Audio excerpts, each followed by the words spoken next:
professor emèrit del Departament de Filologia Catalana, de la UB, i he estudiat els recursos lingüístics utilitzats per la universitat, bla, bla, bla. Això és el que diu, ho teniu escrit. Jo he de explorar una mica i m'agrada molt més la definició que ella mateixa es fa a Twitter, que diu que és activista antiracista. El seu Twitter té molta gràcia, es diu Beatriu Fapiu, ho podeu buscar, i es defineix com activista antiracista, feminista, estudiós de la llengua i del discurs, viatgera i aprenent de la llengua àrab, amb la qual jo la veritat és que em sento molt... Jo perquè també intento ser aprenent de la llengua àrab una miqueteta i tenim alguna cosa en comú.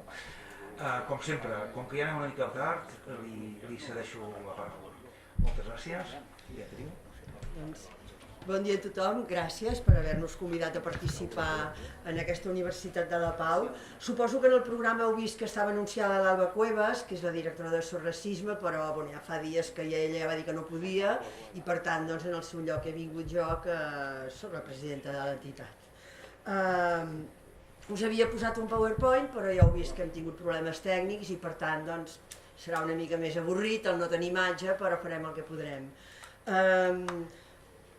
Hem titulat la xerrada d'avui com polítiques locals de prevenció de violència racista i abans hauríem de definir o d'explicar què és el que entenem com per racisme.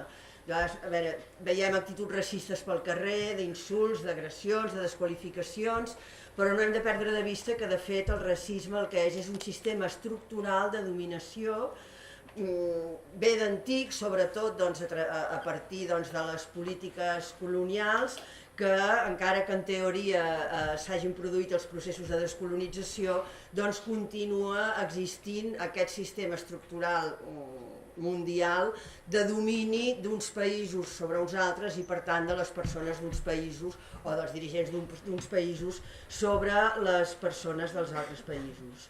Es tracta d'una relació de poder i resultat d'aquesta relació de poder ens trobem amb casos constants de discriminació tant en l'accés als drets, en què unes persones per tenir uns orígens tenen més dificultats per accedir a determinats drets, abusos de les autoritats, dels cossos policials, etc., maltractaments, tot això n'anirem parlant una mica. Quan parlem de l'administració entenem que l'administració hauria de ser el garant dels drets, però ens trobem que en la realitat més aviat actua amb excessiva freqüència com a agent discriminador. Les administracions, ara parlo en termes generals, després ja em centraré en l'administració local, les administracions poden tenir actituds racistes per inacció o per acció. A la majoria de les administracions detectem una manca de voluntat política, per exemple no es recullen dades de possibles agressions i comportaments racistes, etc. Tot el problema del padró, del qual parlem més endavant, la normativa sobre dret d'admissió, els accessos a drets bàsics com poden ser la sanitat i l'habitatge, totes aquestes coses en parlarem amb més detall.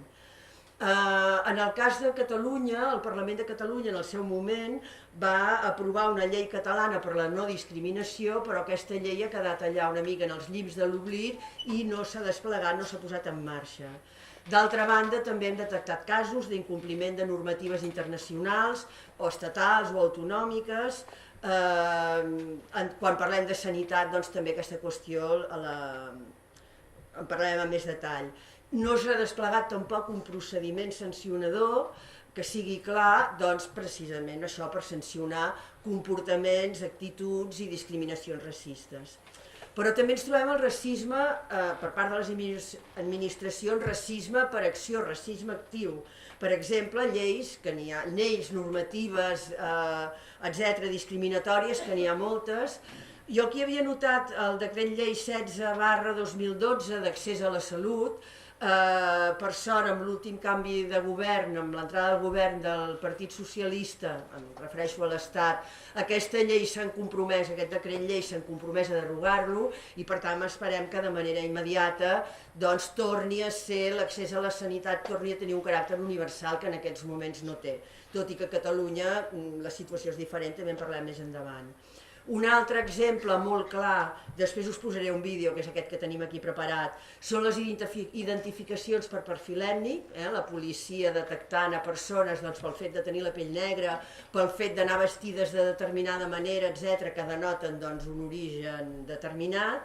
les dificultats per accedir al padró, això en parlem també més detall, i després hi ha amb caràcter estatal la normativa per accedir a la nacionalitat. Jo no sé si heu tingut mai l'ocasió de veure alguns dels exàmens per accedir a la nacionalitat.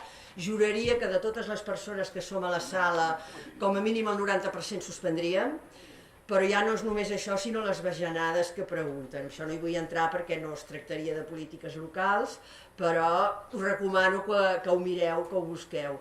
Les expulsions express, que són il·legals, la pròpia llei i la pròpia legislació espanyola i europea no preveuen aquestes expulsions express, però es duen a terme sistemàticament, etc.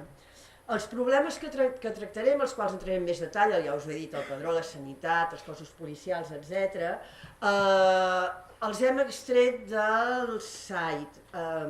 Nosaltres ja sabeu, suposo si no ho sabreu ara, cada any el 21 de març presentem l'informe anual sobre el racisme a Catalunya i aquest informe anual, per tant parlaré de l'informe referit al 2017, el 2018 lògicament el presentarem l'any que ve.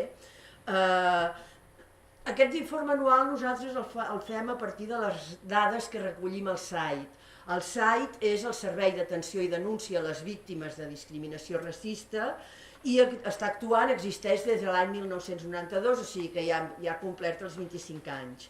Els objectius del site és bàsicament restituir els drets de les persones o dels col·lectius que han patit discriminació racista, denunciar jurídicament i també públicament les situacions i discriminacions de caràcter racista, informar les persones afectades dels drets que tenen i promoure d'aquesta manera la ciutadania plena, contribuir, la nostra humil mesura, a la transformació social i política per promoure canvis necessaris encaminats a l'erradicació total del racisme i també estudiar el racisme en totes les seves formes a partir dels testimonis i de l'experiència sobretot, i anar avançant amb discurs antiracista.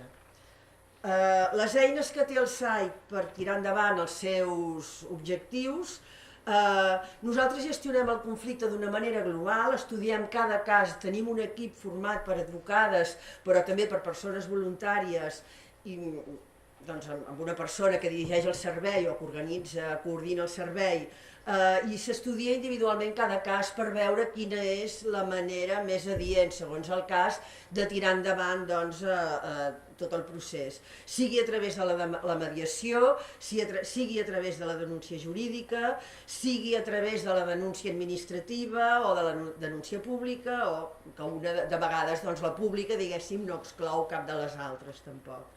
La representació legal que nosaltres oferim és totalment gratuïta, en el cas de denúncia penal, que és la que realment costa diners, com sabeu,